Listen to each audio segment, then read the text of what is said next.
Well, welcome back. I wanted to go through just very briefly here because I really got a lot of things I got to do, but I wanted to share with you what a typical day is. For example, I went to bed last night at around 1:30 a.m. I got done treating the riders, and then I needed to put all my materials away and so that I'm organized the next morning.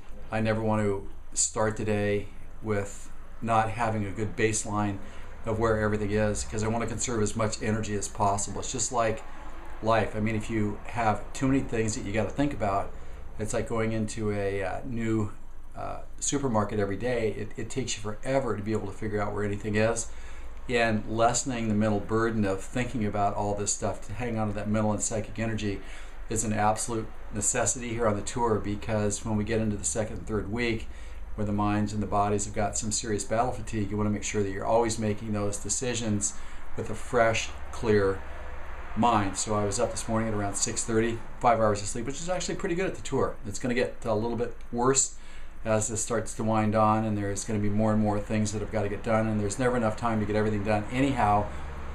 So the time constraints, and you've got to figure out a way to get everything done. So figure that probably for the next month it's going to be 4 or 5 hours of sleep. I was up at 6:30, got my materials ready. 7 o'clock, got the first knock on the door.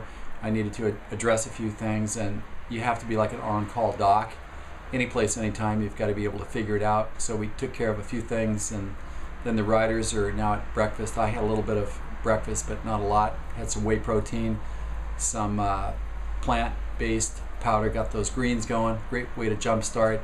Had 6 different amino acid tablets, so that's a great little jumpstart to breakfast, and I'll get to that breakfast when I can.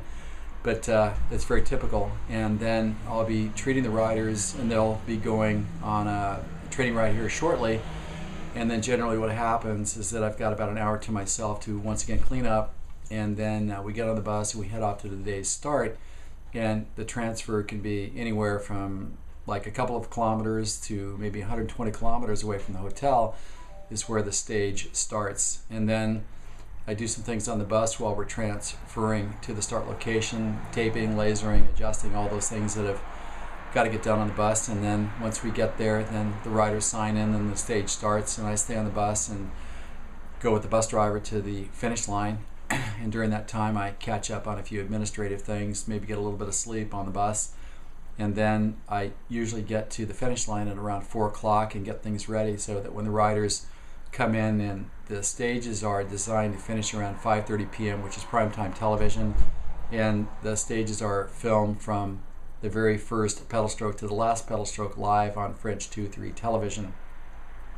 When the riders then jump on the bus after the start, then that's where we start our recovery procedures, and we care for the riders that have any particular personalized needs that require that immediate attention. We never wait to get back to the hotel because then we've lost a little bit of momentum. There's always a best time to get the job done, and that's when you got the time to do it. So that transfer time on the bus is just a golden opportunity to set the stage for either injury management or for full recovery.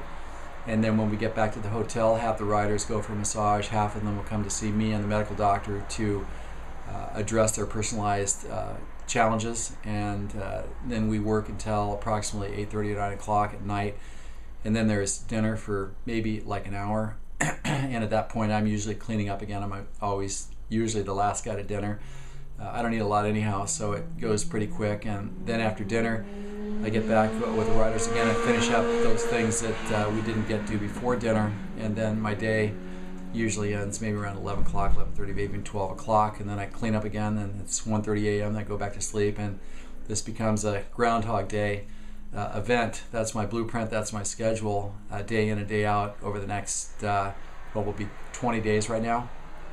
And so I hope that gives you an insight into the challenges that I face and that each and every one of us faces during our normal life activity and our normal life schedule. So really the name of the game is organization, getting back to baseline, conserving mental energy as much as possible, being able to think with clarity so that we have good thoughts that don't take us down a cul-de-sac where we bobble something that requires a lot more time and effort to get back to. So that is it. This is Dr. Jeff Spencer speaking quietly from my hotel room, and I look forward to checking back with you on our next tactic. So until then, ride big and ride strong.